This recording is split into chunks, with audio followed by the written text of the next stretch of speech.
My mother called me to her bedroom. This was a rare event. Her voice was warm and happy, and I stood on the green carpet beside her, feeling for a moment at ease. The moment passed. Ah, Imogen, I've got something to tell you. I'm going to marry Uncle Kenneth. Uncle Kenneth will become your new father. Your father will not be coming back. Never coming back.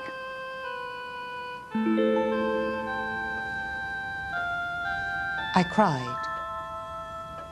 Not because I had loved my father, but for opportunities lost, second chances wiped out, much as one may after a death. I cried in fear for the future, as much as I had when sitting in front of the empty cupboards on my first visit to the house. The interview could not have lasted for more than 5 minutes. I left the room to continue my own life.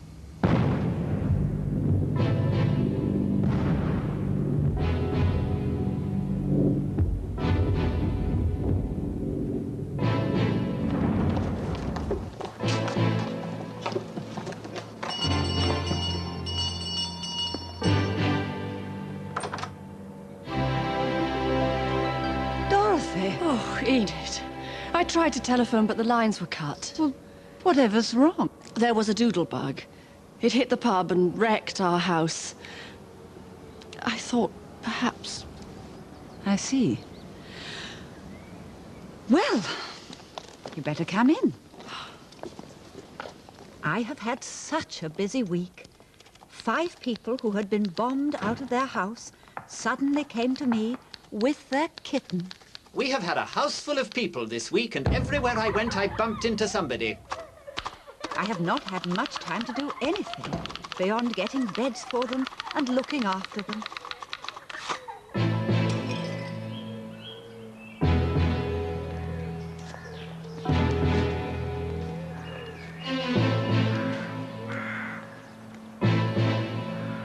It would be 10 years before the pair were to meet again, and their friendship never returned to its old intimacy.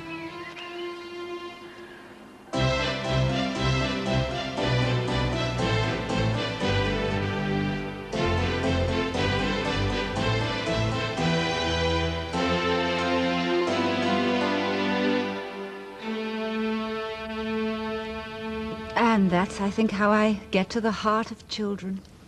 You obviously have a great gift for, a love for all children. Well, I think that spoiled children are selfish, complaining, and often conceited. But whose fault is that? What? Oh, I suppose you could say... The mother. It's always the mother who makes the home. The father does his share. He holds the reins too. But it is the mother who makes a happy, contented home. She should always be there to see her children, to welcome them home, to listen to them. Yes, of course. I was lucky because I had a gift that could be used at home.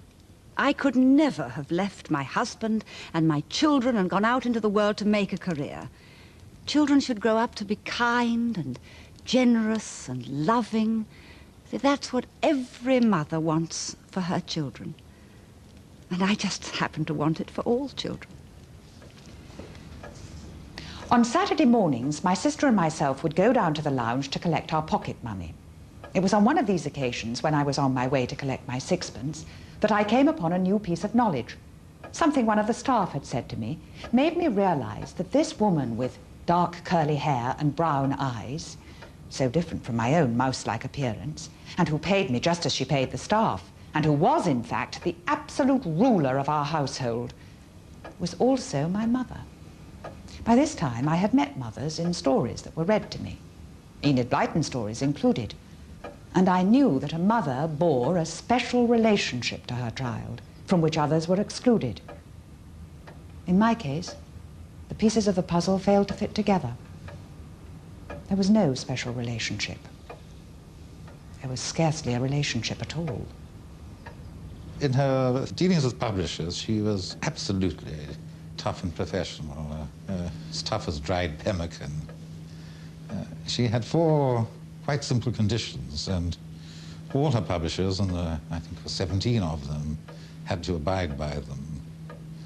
First is, unlike all other great authors that I know of, she never would take an advance, but she demanded that the first printing would be no less than 25,000 copies.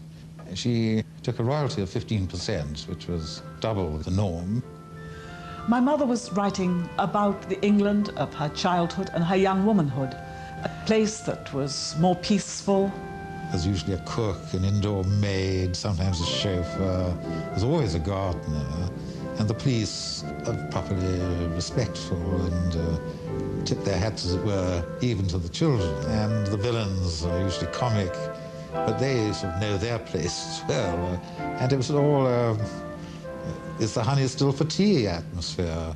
Was that if she'd gone out and done market research on a systematic basis, she couldn't have assessed children's needs and wants better than she did. I like to know what you want. You know better than anyone else what you want to read about. And you are the people I listen to. Another nature book about birds. A farm book. A new Secret 7, please, Miss Blyton. More mystery stories. Yes! Children, children, I may not be able to write all these for you this year. You surely don't want me to work day and night with no sleep at all. Yes, we do! Hi!